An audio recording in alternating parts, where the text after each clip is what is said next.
comes in and says, all right, I see what you want and I'm all for it. But okay, let's start to change your mindset. Let's start to see, what are your goals? What do you suffer with now? Okay, procrastination. Let's start dealing with some things to get you to become like Grant, or to get you to become like Les.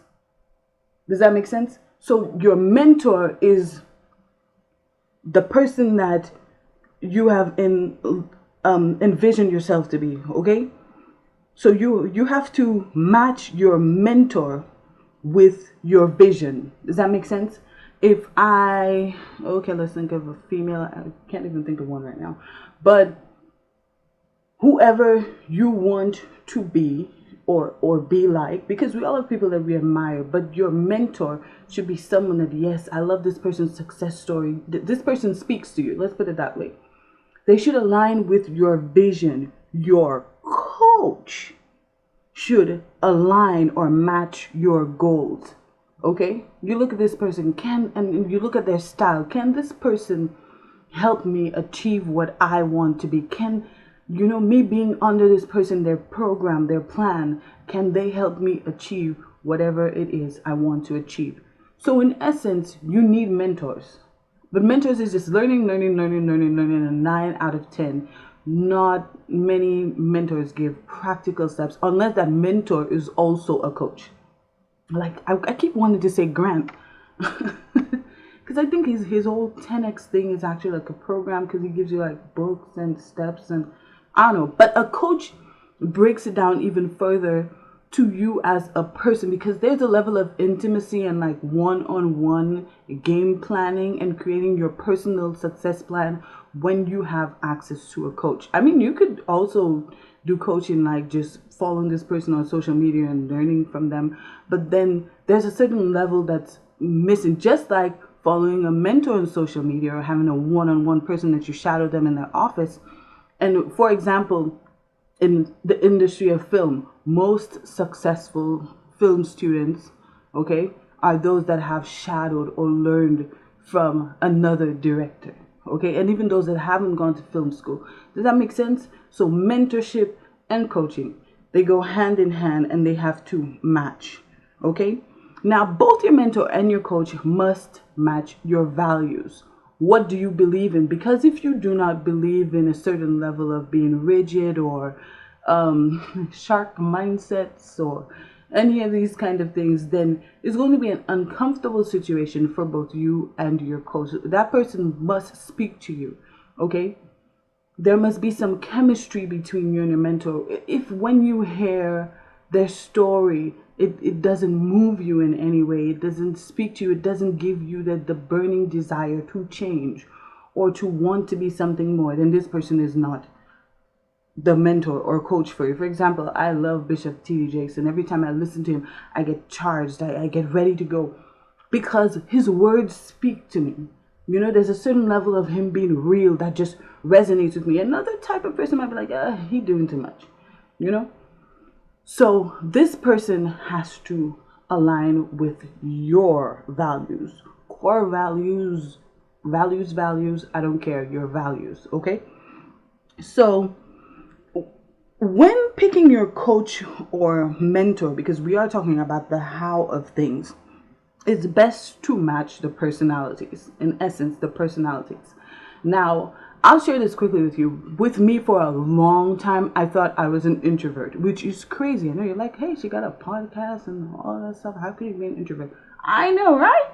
So I thought I was an introvert because I loved, staying at home, working from home, and just kind of, I like me time, and I interact well with people in social environments. I have tons of friends, but I always thought somehow I was an introvert. Apparently, I'm not. So I took this personality test, and it turns out I'm actually an extrovert. I think I'm ENJ or something like that. I'm like, what? Extrovert? But I like staying home. Then I realized that my mindset, or my understanding rather, of what introvert and extrovert meant were two very different things from what they actually were. So this is what I'm saying. Maybe you need to take a personality test, and I'll tell you a little bit more in the Power Play section about that. Also, if you're a Christian, I say learn your spiritual gifts. I mean, if you're into any other thing, I really don't know what to tell you how to discover your gifts, but I can speak for Christianity. If you're a Christian, you really want to learn your spiritual gifts. And again, I'll tap into that in a few minutes in our power play section, because what you will realize is that whatever your gifts are, somehow your gifts are designed around whatever your burning desire is, which aka is called your passion, which also aka deals with your purpose.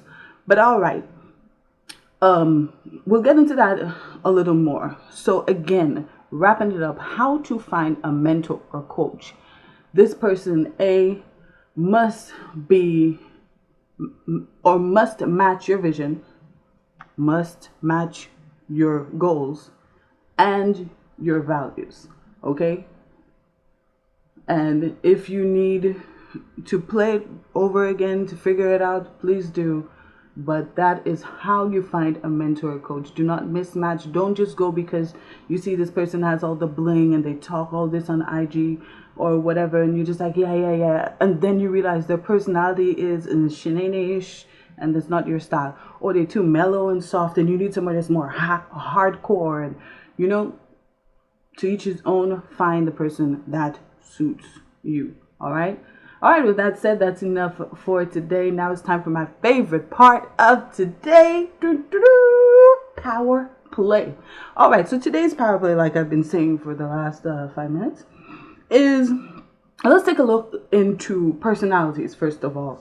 Like I said, for me, for a long time, I thought I was an introvert, and then I think I started creating my identity or myself around, you know, I'm an introvert, I don't really like people, I don't really like talking to people. Then I was like, but my whole life I spent time as a kid singing on stage, and you know, I had my own band as a teenager. I've always been in the forefront. I was like, so how can am I like an introvert that likes being on stage? Then I realized you're not an introvert. You're actually an extrovert who's kind of suffocating the real you because you think an introvert might be a little easy. You know, kind of like I was self-sabotaging. And that's another thing that we'll talk about one day soon. Can't even say when because we're totally booked for the next few weeks. But I had to really reevaluate myself and be like, all right, let me learn a little about myself. Okay, so today's power play is know thyself. Know thyself. Very simple. And I took this personality test. I'll tell you, it's where are you? It's www.16personalities.com. This is something that I use with my clients, my coaching clients. www.16personalities.com. I don't care if you're a life coach listening, please, by all means, use it, borrow it, lend it. It's not even mine. Okay, so 16personalities.com tells you the kind of personality that you have, and it tells you some of the things that align with your personality. For me, I learned that I am some kind of commander personality, which totally makes sense, and it explains why I'm so heavily competitive, and I don't just compete like on a normal level. I have to win, and that's why I find it very funny when people try to compete with me, because they don't understand like my mindset is by all means necessary, and things that you might not be willing to do, I'll do. You know, like, hey, I'm all about the sleepless nights. People talk about it, be about it, you know, and I'm all about working 18 or more hours a day and giving up this and sacrificing that. But that's my personality, and I understood now why I can't back down sometimes. And you learn so much about yourself, the right job, how to behave as a parent, relationships. There's so much that you learn in that. And for life coaches, if you're listening, that is a powerful tool that can start to help you understand a little about your clients and kind of where to stir your coaching or your coaching plans from there. So again, www.16personalities.com. If you're an entrepreneur, network marketer, affiliate marketer, any form of business person, you want to make sure that you're in your correct niche. You want to make sure that you're in your correct field, because if your personality does not match the business opportunity, guess what? You are about to be miserable and see very little to no success. Or you might luck out and see but it might not last. If it's your passion, if it's your purpose, it's going to. Time is flying. Okay. So again, I said if you're a Christian and you believe in God and all of that stuff, then definitely you want to go to https://gifts.churchgrowth.org. I think it's something hyphen spiritual gifts surveys. But once you go to gifts.churchgrowth.org, you'll kind of go through the website and you'll see everything. I mean, you might find more things there that you want, but take the spiritual gifts survey. So when I took it, I think the first time that I took it, I was where? I was like in Detroit, and then I don't think I took it honestly, but I took it, and then it ended up that my spiritual gift was like exhortation or something like that. Huh. And then I did it again, and then I got my top 3 gifts, and it made so much sense. So my top 3 gifts, I can share it, I don't care, are administration, administration, giving, and evangelism. And I promise you, these 3 gifts have made so much sense for so many reasons. Especially, I mean, admin is a no-brainer. Look at all what I'm doing right now. It had me like, oh, that's why you're like that. And then the giving, I was like, oh, okay, this makes sense. And then the evangelism, oh, so that's why you feel this way and that way. And you feel like you have to help people, and you always have to, bring people out of something, and and then guess what? Being a life coach, these 3 gifts are the best things possible, because guess what?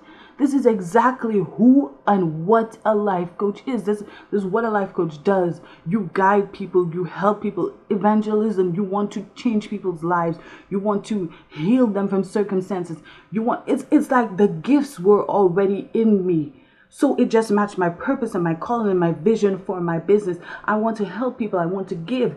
People don't understand the FB group and that stuff.